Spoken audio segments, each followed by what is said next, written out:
Lee, everything okay?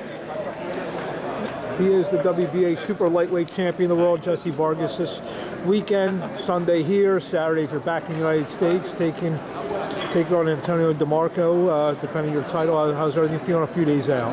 Oh, everything's great. You know, just very anxious. Very anxious, with the fire in my eyes, just ready to ready to have something cooked up. You know what I mean? I look forward to Sunday morning, Saturday night back home. You won your last two fights. You won the title. It was a close fight with Alex Verdiev. The last fight, Novikov, was a close fight as well. What adjustments you making coming into this fight? What adjustments? Just training harder, and taking each fight in with all the experience that I've learned from each fight. Because I personally, I take a lot from each fight because I get better from every experience. So you're gonna see a better Jesse Vargas come this Sunday morning, especially because I have a new team that includes Roy Jones Jr., Angel Heredia. Angel Heredia has done a great job in preparing me to go the full 12 rounds in great shape. And Roy has done a great job in taking me to the next level, technically wise, and just as a fighter all around. We'll get to Roy in a second.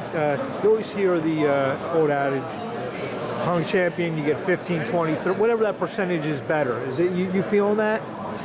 Well, I mean, I've always had a lot of confidence in me. You know, once you know you're a champion, you know that you have to prove it. So in that way, yes, it does take you to another level. You know, you have to prove to the fans, to the people, why you're a champion and why you deserve to be recognized amongst the best. Antonio DeMarco is a former world champion, 135 pounds now, trying to become a two-division world champion. What's he bringing to the table at this stage of his career? Do you see a different guy? Obviously, he got beat down by Broner. Is he a different fighter since that fight, or? I believe so. I think that took some from him, but he's a warrior. You know, he's gonna come to fight. I'm sure he prepared himself to the best of his ability, which is good. I love a challenge, you know. So come bring it, and I'll bring my A game, and I plan to coming out with the victory. Total style clash. Novikov was more of a boxer. DeMarco likes to mix it up and brawl. You ready for what he's going to bring on Saturday?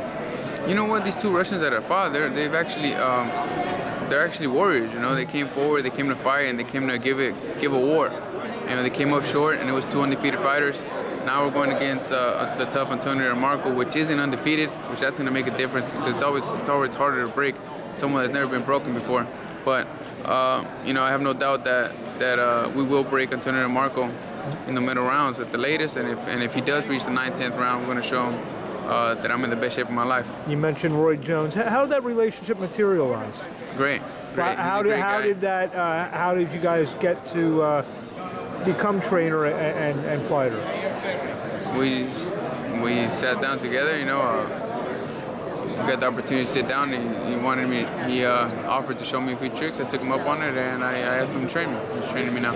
So he kind of sought you out as much as you sought him out? No. We just met up, you know, not knowing we were going to meet at a gym, and he just told me, you know, why don't you work on this, or look, come here, let me show you a few tricks, and he told me just straight out the bat, I don't want to train you, just check this out, you know, tell me if you like it, and I loved it, and at that time I didn't have a trainer. He didn't know that, but that's when I came out to him and told him, you know, I don't have a trainer, you know, but I would like for you to train me, and we've been together since then, and we've been bonding very good. How much you mentioned about the in-the-ring techniques that he's trying to instill in you. Obviously, he has a wealth of experience both as a fighter and you know, the mental aspect. He's fought at the highest level. How much of that is he instilled in you? All of it. He's been making a big difference, and he's a great teacher. He's a great fighter himself, and he's taken me to the next level. I'm just thankful for him to give me the knowledge that he has. You fought on the Pacquiao-Bradley card with Alex Verdiev. Big cards, big, you know, a lot of media here, a lot of exposure. How much is important not only to win, but to look good, to throw yourself in the mix for those bigger fights at 140 pounds? That's the plan. I mean, I'm the world champion at 140. And that's the plan. Impress and make it and look good for everyone. That way we get bigger and better fights. Anything you want to say in closing? Thank you for all your support. Tune in Sunday morning here in Macau and Saturday night in Vegas time, United States. Check me out. We'll see you. Best of luck. Thank you guys.